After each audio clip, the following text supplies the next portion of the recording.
கரூரிலே ஒரு சம்பவம் நடந்தது. 41 பேர் இறந்து போனார்கள்.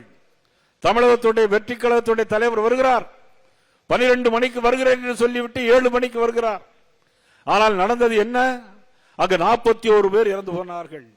உடனடியாக இரவோடு இரவாக முதலமைச்சர் ஸ்டாலின் அவர்கள் வருகிறார்கள். 41 பேருக்கு போஸ்ட்மார்ட்டம் பண்ணப்படுகிறது. யாரை காப்பாற்றுவதற்காக? கரூரிலே இருக்கிற முன்னாள் அமைச்சர் செந்தில் பாலாஜி காப்பாற்றுவதற்காக. அதற்கு அத்தனைக்கும் காரணம், அந்த சாவுக்கு காரணம் செந்தில் பாலாஜி என்பதை இந்த மேடையில் நான் பகிரங்கமாக குற்றம் சாட்டுகிறேன். இதற்கெல்லாம் ஒரு விடிவு காலம் உண்டு. வருகின்ற தேர்தல் முடிந்த பிறகு ஜூன் மாதம் நடைபெறுகிற ஆட்சி மாற்றத்தில் அனைவருக்கும் நீதிமன்றம் போய் சொல்வார்கள் என்பதை இந்த நேரத்தில் நான் கடமைப்பட்டிருக்கிறேன்.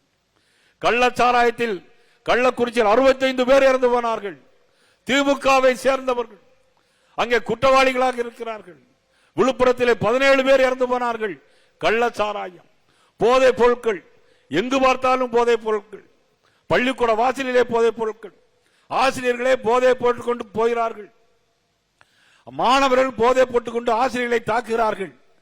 இது மாதிரி ஒரு சம்பவம் இது மாதிரி இந்த திமுக ஆட்சியில் தான், மதிப்புக்குரிய ஸ்டாலின் முதலமைச்சராக கூடிய இந்த ஆட்சியில் தான் இப்படி நடைபெறுகிறது. ஒரு குடும்பம் வாழ வேண்டும் என்பதற்காக தன்னுடைய மகன் துணை முதலமைச்சர் உதயநிதி ஸ்டாலின் முதலமைச்சர் ஆக்க வேண்டும் என்பதற்காக இன்றைக்கு ஒரு மிகப்பெரிய ஒரு கூட்டணியை உருவாக்கி வைத்துக் கொண்டிருக்கிறார். ஒரு போலியான கூட்டணி, ஒரு போலியான கூட்டணியை இன்னைக்கு பத்திரிகையிலே காட்டிக் கொண்டிருக்கிறார்.